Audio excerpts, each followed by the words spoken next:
welcome back. This week we're going to work on a hanger, a birth announcement hanger for a hospital door. So I'm really excited to get started. Let me show you what we're going to do. So my inspiration for this sign, it was a circular sign. It looked like it was on a masonite board. But my goal here on this channel is to try to use things that I already have, because I want to try to use trash and turn it into something that's beautiful. I'm trying my best to not spend a lot of money on wood and things like that, and use things that I already have. So I already had this plywood laying around, and so I decided I would use it. To make the circle, I could have used a compass, but I just took a bowl that I already had, and it looked like it was about the same size as my inspiration picture, and I went ahead and just outlined it on there. And my next step will be to try to follow the line with the jigsaw. That's going to be a lot of fun.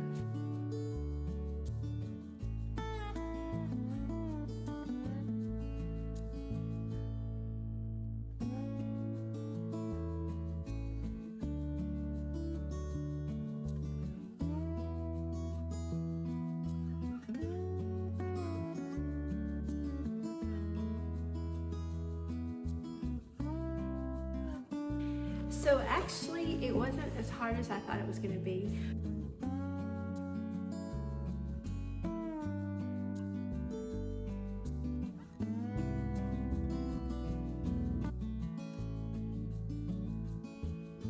So I almost forgot that there's 2 holes at the top to hang it from, to put a string there to hang it from. So I'm going to go ahead and just drill 2 holes.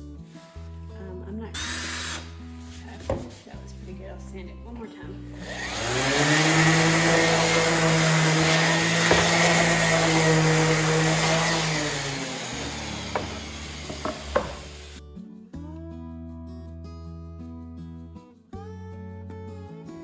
All right, so I put 2 coats of paint on each side of my door hanger. Plan to do is to paint flowers all the way around, like in a wreath. And then I'll put the name of the baby here, and then places to fill out the date that the baby was born, the time, the weight, the length, things like that. All right, so the first thing I'm going to do is I'm going to draw out kind of where the flowers will be, just to give me an idea. I'm going to start up here.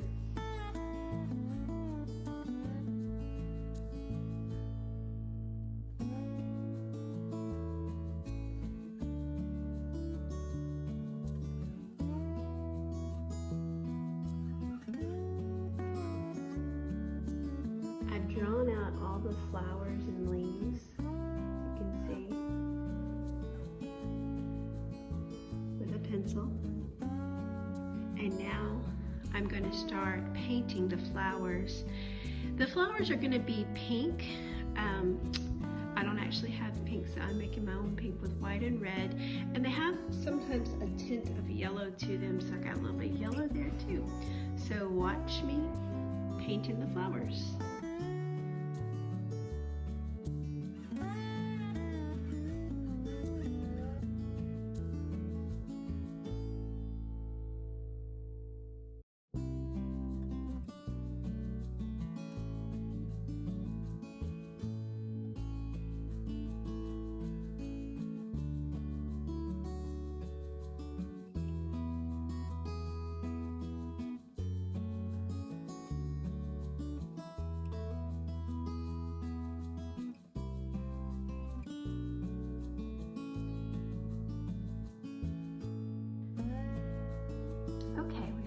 Flowers finished. Let's see if I can zoom in a little bit so you can see. I tried to make them not all the same, changed them up a little bit. I still got to do the middles of some of the bigger flowers. I'm going to do a dark brown middle. So for the leaves and the middles of the flowers and things like that, I'm going to use a little bit of burnt umber, jet black, and palm leaf green. I'll mix them all together to try to get what I need.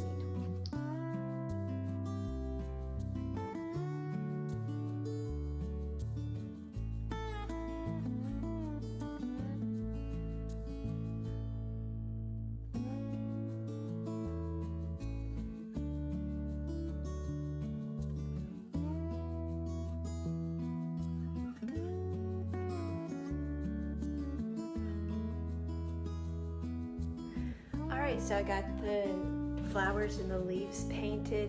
Now it's time to start doing my lettering. I don't like to always do the same hand lettering. I like to try different things. So what I did is I just printed off a guide off the internet just to kind of guide me along as I draw them out with a pencil, and then later on I'll come and I will come in and paint it with black paint. So a lot of people ask me, how in the world do you do it? I mean, how can you freehand it? Well, like I said, I do the pencil first so I can look at it and see how it, I can look at it. Now, one other trick I have, I'm going to show y'all in just a minute, is that I count how many letters and spaces are in a line, and I find out what the middle is, and I always start in the middle. That way I know if it's going to be even on each side. So let me show you that first. Okay, so the baby's name is Lily Ray, so I'm going to write that out.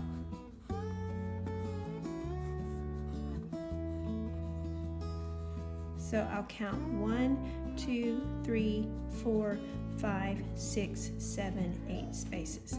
So I count the open space as well. Now, technically, these two are going to be bigger, the uppercase letters, but that gives me an idea of how many spaces I need, and so I counted 8. So the middle of it is going to be actually between the Y and the space. So this is the middle of it. So I'm going to actually start there and then work my way out. That's my plan. We'll see how it goes.